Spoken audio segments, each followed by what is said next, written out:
बोले यहाँ तो पुरुष एकमात्र कृष्ण ही है और दूसरा पुरुष है ही नहीं। हम लोग अपने आप को वृंदावन में रहकर पुरुष कहलाने के लायक हैं, कहीं से पुरुषार्थ नजर आ रहा है? पुरुष का मतलब होता है काम, क्रोध, लोभ, मद, मोह, इन समस्त छठ अवगुणों को हम जीत लें, है ना, जो भगवान के अंगरी में हमेशा पड़े रहे।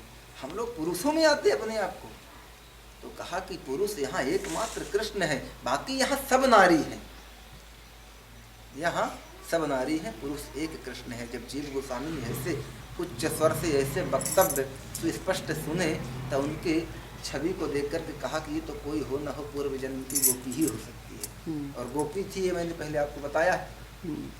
तो आए और उनसे सत्संग हुआ, मिले, और फिर जीव गोस्वामी उसके बाद मीरा जी कुछ दिन फिर मेवाड़ चली गई, और मेवाड़ जाने के बाद फिर उनको वहाँ बहुत परेशानी आई, क्योंकि उनके पतिदेव भी चले गए थे और राणा सागा भी गुजर गए थे, तो उनको बहुत परेशानी आई। तो उन्होंने तुलसीदास जी को एक पत्र भेजा था लिख करके कि आप, उस समय तुलसीदास जी थे अयोध्या में थे, तो उन्होंने कहा कि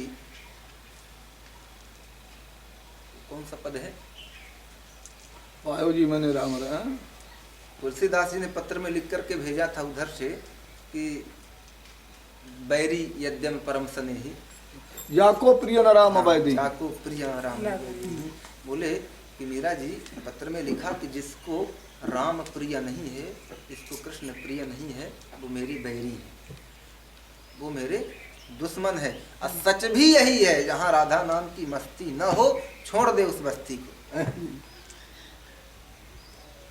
है ना।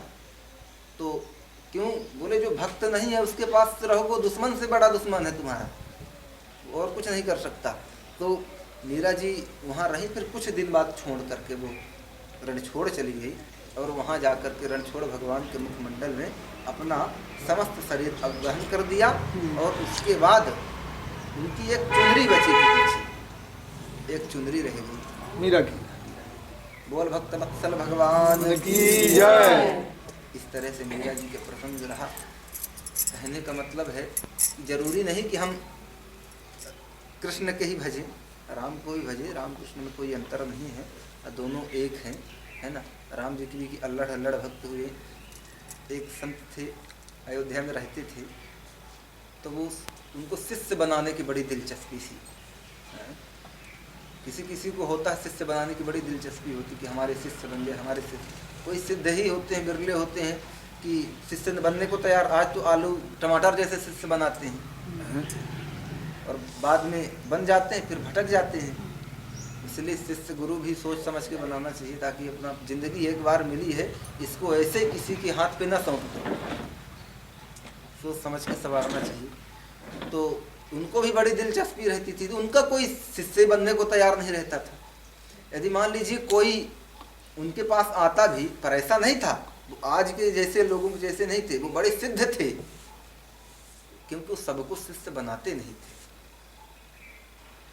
तो कोई उनके पास शिष्य बनने को आता तो पीछे जो लोग खड़े रहते थे तो वो इशारा कर देते थे, मेंटल है, तो वो चले जाते थे। उन्होंने एक दिन फैसला किया कि अब दुनिया को शिष्य नहीं बनाएंगे। कनक भवन पहुंचे और राम जी को शिष्य बना लिए। ए भगवान। कनक भवन गए तो देखा कि पंडा पुजारी इधर उधर थे, तो चुपचाप कंठी पहनाई और कहा, देखो मैंने वशिष्ठ के चेला को अपना चेला बना लिया। है ना, साधारण चेलों को चेला नहीं, वशिष्ठ के चेले को मैंने अपना चेला बना लिया। और जब जानकी नवमी को राम जी की, लक्ष्मण जी की और जानकी जी की जो कलश यात्रा निकलती थी, शोभा यात्रा, तो पास में ही उनका मठ था। तो आज गेट में ही बैठ गए अपने, और दो लेबर चौराहे से लेबर पकड़ ली और बढ़िया एक मंच लगवाया और मसलंद रख दिए, एक मसलंद इधर, दो इधर, और बढ़िया छत्र रखवा लिया और गद्दी में बैठ गए। तो किसी ने पूछा कि भाई क्यों बैठे हैं आप महाराज जी यहाँ? बोले आज मेरा चेला आ रहा है, आज मेरा चेला यहाँ से जाएगा, तो मैं उसको देखने के लिए बैठा हूँ कि मेरा चेला कैसा लग रहा। बोले किसके? बोले अपने खुद आएगा और छोटा भाई और अपनी बहू को लेके आ रहा। बहू को लेके चेला आ रहा। चेला, तो मैं उसको देखने के लिए बैठा हूँ। तो तो लोग पागल समझते थे, ऐसी बातें करे तो पागल समझते थे लोग। जब राम जी वहाँ से आए तो वो बड़े प्रसन्न थे अपने राघव सरकार को देख करके, छवि को देख करके। तो उन्होंने जैसे ही अचानक उनके सामने से मूर्ति निकली भगवान का विग्रह, तो अपने आप उनका सौभाग्य ये मुकुट वहाँ से उतर करके उनके चरणों में आके गिर गया और कहा कि देखो मेरे चेले ने मुझे कैसी दंडवत की है। बोलिए वृंदावन बिहारी लाल, बोलिए राघव सरकार की जय। वहीं उन्होंने आत्मसमर्पण कर दिया। बोले हमने शिष्य बनाया तो एक बनाया है, और देख लो कैसा शिष्य बनाया है। इसलिए कहते हैं करोड़ों तारों से ज्यादा एक चंद्रमा प्रकाशमान कर देता है ना। तो ये प्रसंग ये किस बात पे मैंने बोली थी? मीरा जी के भी गुरु रैदास जी थे। रैदास जी जब एक सोचने वाली बात होती है, जिसके गुरु जी ऐसे हो तो शिष्य कैसे? रैदास जी ने कहा कि उन्होंने एक पद में अपना सुस्पष्ट शब्द में बताया है रैदास जी ने कि हम क्या हैं और क्या हिज्र मेरा है, हम कितने तक हैं। उन्होंने कहा कि प्रभु जी मैंने छोटा था, मैं बहुत ही छोटा था, जात का मैं चमार हूँ, जात का मैं चमार हूँ, फिर भी भगवान ने मुझे अपनाया। उन्होंने कहा कि छोटों से मुख बड़ों किए हैं, छोटों से मुख बड़े किए हैं, कह रैदास चमारा। ये बात उन्होंने अपने पद में कहा कि हम जात के चमार हैं, चमड़ी छीलना जानवरों का मेरा काम है, क्या हाथ है भक्ति लायक।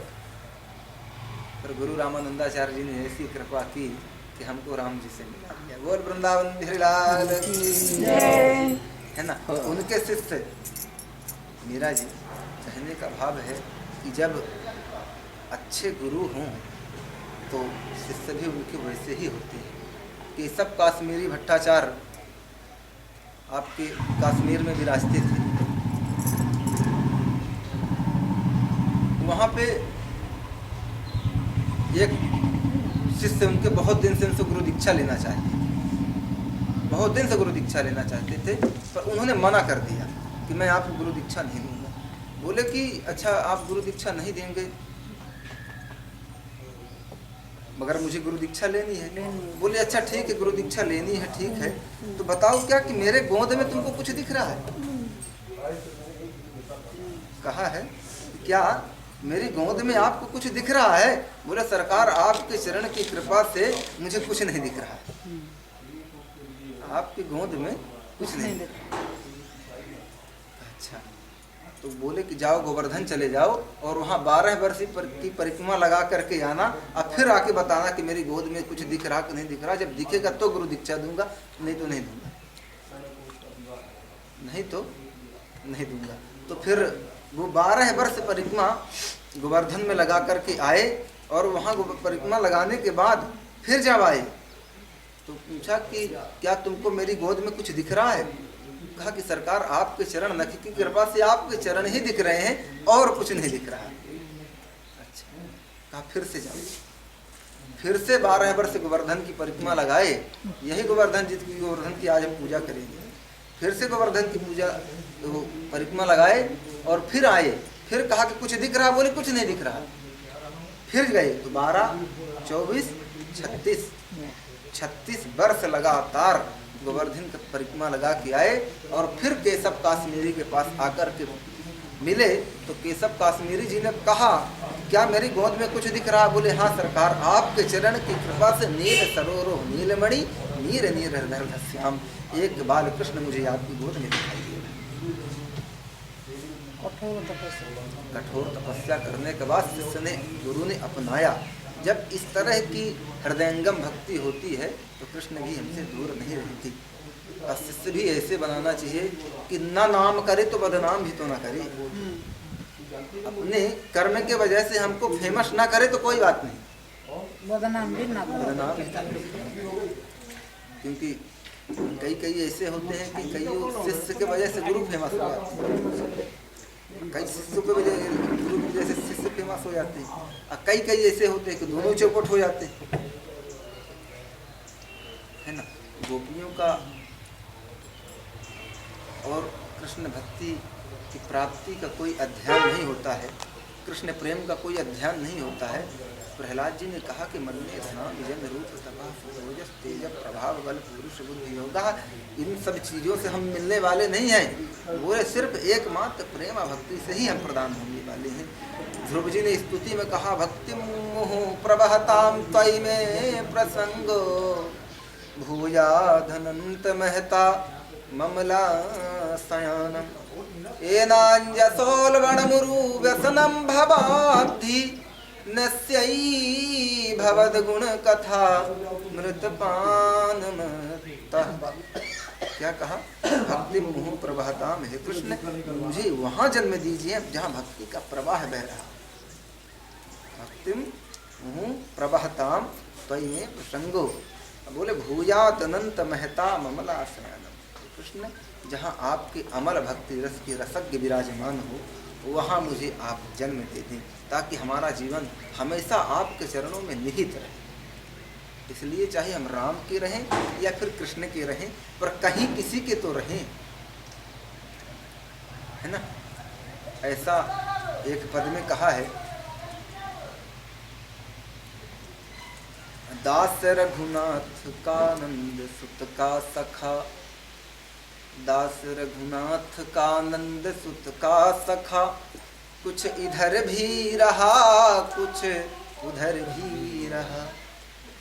क्या, दास रघुनाथ का नंद सुत का सखा, कुछ इधर भी रहा कुछ उधर भी रहा।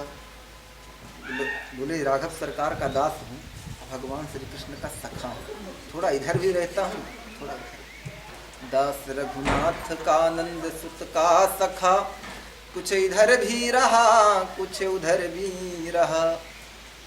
मैथिली ने हमें मोद मोदक दिया, राधिका ने हमें गोद में भर लिया।